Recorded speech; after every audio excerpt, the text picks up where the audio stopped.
네, 스페셜 리포트 시간입니다.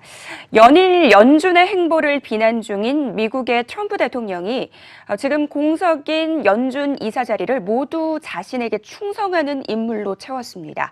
자, 과연 연준이 앞으로 어떻게 행보를 보일지 궁금해지는데요. 오늘 스페셜 리포트에 대해서는 이 연준에 대한 이야기를 해보도록 하겠습니다. 연준에 많은 분이 계시죠.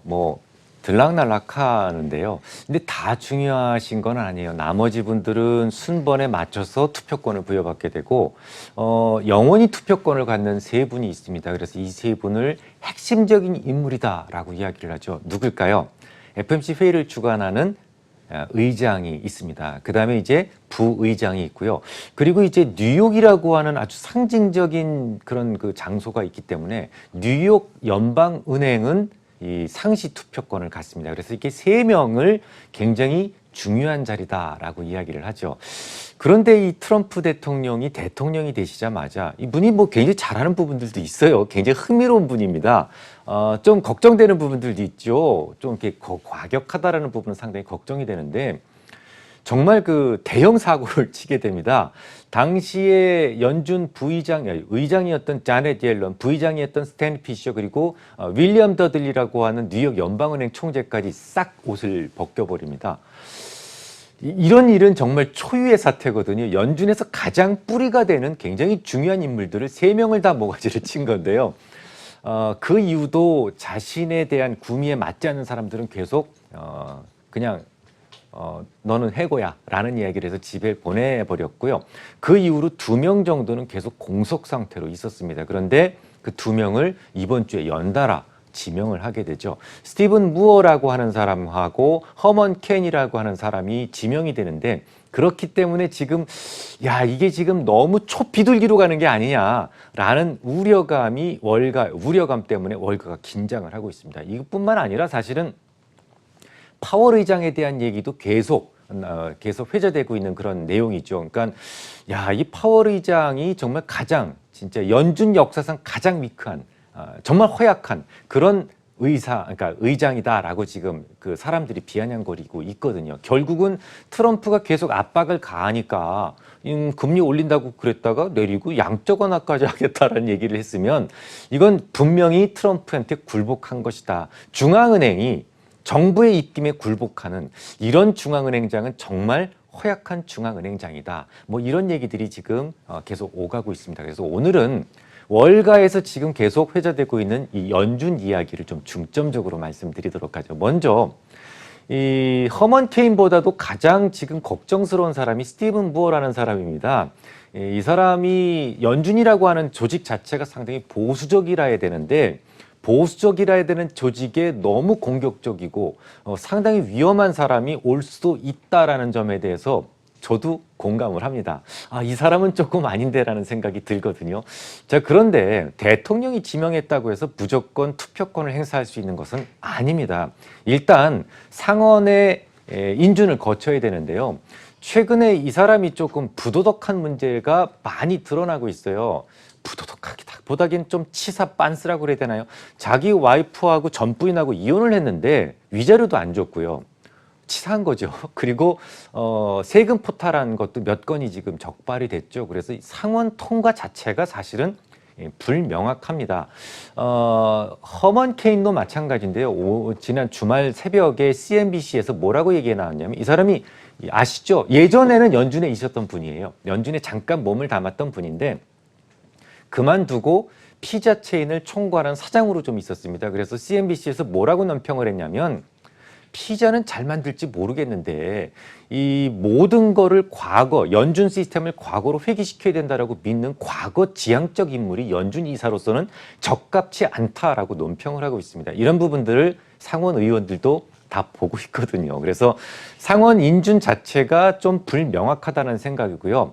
공화당에서 상원을 지금 장악하고 있으니까 만약에 2명 다 다행스럽게 다행은 아니고 통과된다고 하더라도 연준이 그렇게 호락호락한 그런 조직은 아닙니다. 달러를 만지고 있는, 달러를 관리하고 있는 조직이 그렇게 쉽지가 않습니다.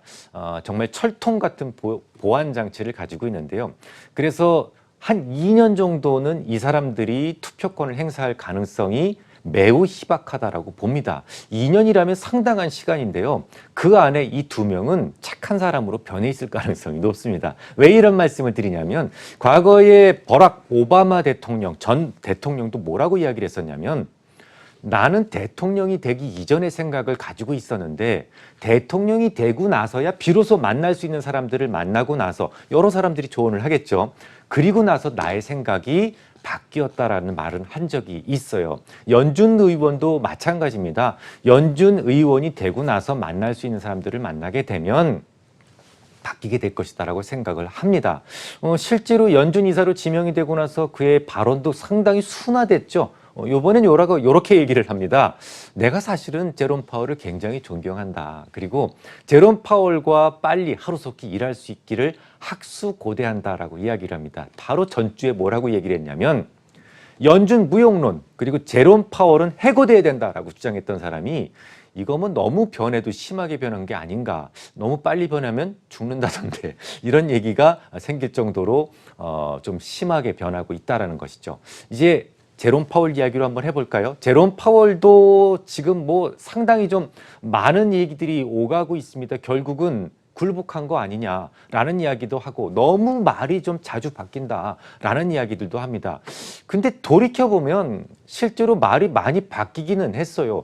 여러분들 아시죠? 작년 10월 달에 제롬 파월은 이렇게 얘기합니다. 중립금리까지 한참 많이 남았다. 근데 이 한참 남았다라는 표현은 한두 번 정도 남았을 때 이런 표현을 쓰는 거는 아닙니다. 상식적으로. 그러니까 작년 10월까지만 하더라도 제롬 파월이 보는 시장 경제 상태는 금리의 추가적인 인상이 아주 필요할 정도로 상당히 역동적이었다라고 판단하고 있었다라는 얘기입니다. 그렇지 않습니까? 한참 더 남았다고 그랬는데 그게 딱 한 달 있다가 11월 FOMC 회의 때는 뭐라고 바꾸게 되냐면 중립금리가 이 턱 밑에 와 있다라는 얘기로 바뀌게 됩니다. 야, 이거 너무 많이 크게 바뀐 거죠. 한참 남았다고 그랬었는데 턱 밑에 와 있다라고 바뀌게 됩니다. 그리고 나서 3월 FOMC 회의에서는 또 어떻게 바뀌었냐면 금리 인상을 전면 중단하고 심지어 양적 완화, 소프트한 양적 완화를 하겠다라고 선언을 합니다. 지난주에 말씀드렸죠. 소프트한 OT, 오퍼레이션 트위스트를 바통해서 소프트한 양적 완화를 하겠다라고 선언을 합니다. 야, 이건 정말 그 상전이 벽해가 될 정도의 큰 변화라고 볼 수가 있는데요. 근데 사실은 제가 지금까지 연준 의장을 상당히 많이 겪어봤습니다. 피해 목요일을 만들었던 뭐 폴 볼커부터 시작해서 18년 동안 건재 앉아 있었던 그 옐런 그린스펀, 뭐 언어의 마술사라고 이야기를 하죠. 그리고 양적 완화라는 것을 처음으로 시도했던 벤 버냉키, 그의 바톤을 이었던 그 조금 이제 그 트럼프에 잘못 찍혀서 일찍 그 자리를 내줬던 그 자넷 옐런까지 상당히 많은 연준 의장들을 제가 겪어봤습니다만 이 제롬 파월처럼 이 양은 냄비 같은 사람들은 저도 처음 봅니다. 그런데 연준 의장인들 용 빼는 재주 있겠습니까? 사실 작년 10월이라면요. 무역전쟁이 곧 끝날 것이라는 생각을 누구나 할 수 있었던 시기였습니다. 시장에서 인사이트를 가지고 꾸준히 관찰한 사람이라면 누구나 그렇게 생각을 했을 겁니다. 쉽게 말씀을 드려서 제가 얼마 전에 그런 말씀을 드렸었죠. 중국의 회사채가 거의 고사 상태에 와 있다라는 말씀을 드리면서 전체 회사채 신규 발행 물량의 50% 이상이 1년 미만의 초단기물이다. 이건 거의 진짜 그날 뭐 그냥 사는 연명하는 정도가 되는 거거든요. 이 말은 뭐냐면 여기서 무역전쟁이 계속 진행이 된다면 1년 이내에 심각한 유동성 위기에 빠질 수 있는 회사가 절반이 넘는다라는 얘기가 됩니다. 정말 중국 본토가 사분오열되고 중국이 망할 수도 있는 그런 아주 중차대한 문제이기 때문에 결국은 중국은 100개를 두고 투항할 것이다라고 누구나 생각을 했었는데요. 근데 중국이 생각보다도 정말 잘 버텨줬고 쉽게 굴복하지 않았다라는 것이죠. 그런데 그것 때문에 결국은 전 세계 경제는 소위 그린슈트 상태에서 막 새싹이 돋기 시작한 상태에서 아주 심하게 찌그러지는 그런 모습으로 변했다라는 겁니다. 그래서 더는 여기서 더 이상 연준이 기다려줄 수 없다. 이제 연준이 본격적으로 더 이상 더 찌그러들기 전에 본격적으로 행동을 개시해야 된다라는 생각으로 통으로 가이드라인을 바꾼 겁니다. 쉽게 말씀을 드려서 금리의 정상화가 필요했던 시기에서 오히려 경기를 강력하게 부양이 필요한, 강력한 경기 부양이 필요한 시기로 바뀌게 된 겁니다. 실제로 여러분들 그 시카고 상하권에서 보면 FF라는 게 있어요. 그러니까 이 연방 기금 금리 선물이라는 것이 있는데 여기에서 반영된 미래의 금리 인상 가능성이 어떻게 드러나고 있냐면 5월 달에 8% 정도 됩니다. 금리가 인하될 가능성이요. 그리고 6월 달에는 25%, 7월 달에는 31%, 9월에 도달하면 절반이 넘습니다. 얼마 전까지만 하더라도 여러분들 아시다시피 중립금리가 3%는 돼야 된다라고 연방은행에서 늘 얘기를 했었어요. 그럼에도 불구하고 금리 인상을 중단을 하고 오히려 금리를 내려야만 되는 그런 상황이 만들어진 겁니다. 왜요? 모두 다 끝날 거라고 생각을 했던 무역전쟁이 지지부진 이어지면서 그런 모습이 만들어졌던 겁니다. 많은 사람들이 제롬 파월을 상당히 허약한 연방은행 총재다라고 의장이라고 이야기를 하지만 저는 그렇게 생각하지 않습니다. 봄이 와서 외투를 접어놨다가 갑자기 이상기온 때문에 추워져서 외투를 꺼낸 것뿐입니다. 추워졌는데도 외투를 꺼내지 말아야 된다. 이거는 있을 수 없다라는 생각을 저는 하고 있습니다. 항상 시장에 대해서는 유연한 자세로 대응하는 것이 훨씬 더 낫다라고 생각을 하고 있습니다. 그런데 말이죠. 재미있는 일이 하나 있어요. 지금 사실은 제가 예전부터 무역전쟁을 일으킨 진짜 이유가 과도하게 발행된 달러를 조금 안전하게 풀어줄 시장이 필요했다. 그것이 중국이다라는 말씀을 참 여러 번 드렸었습니다. 그런데 무역전쟁의 전개 양상과는 전혀 별도로 신권 미국의 달러 화폐가 중국 시장으로 아주 유연하게 들어가고 있는 모습들이 계속 발견이 되고 있어요. 이건 참 대단한 일인데요. 여러분들 지난 2월 9일 이 국고초 방송 기억하십니까? 그때 제가 어떤 말씀을 드렸었냐면 모건 스탠리 벤치마크에서 중국 상해 A 지수가 기존의 5%에서 20%로 벤치마크 확대가 있었다라는 말씀 드렸었죠. 이것 자체가 미국 내에서도 상당한 논란의 중심이었다. 이 중국은 아직 이머징 자격을 갖추기 어려운 시장인데 투명하지 않은데 그럼에도 불구하고 기존의 5%에서 20%로 확대한 것은 상당히 좀 이건 기록적인 문제다라는 말씀을 제가 드린 바 있었죠.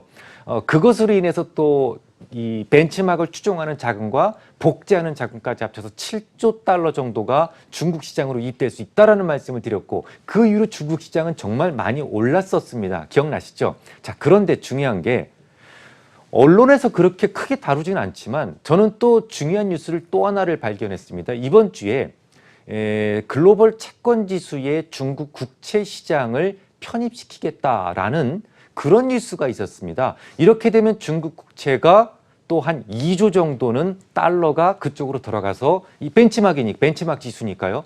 이 벤치마크 지수를 추종하는 자금이 최소 2조 달러는 더 들어갈 수 있다라는 생각이 듭니다.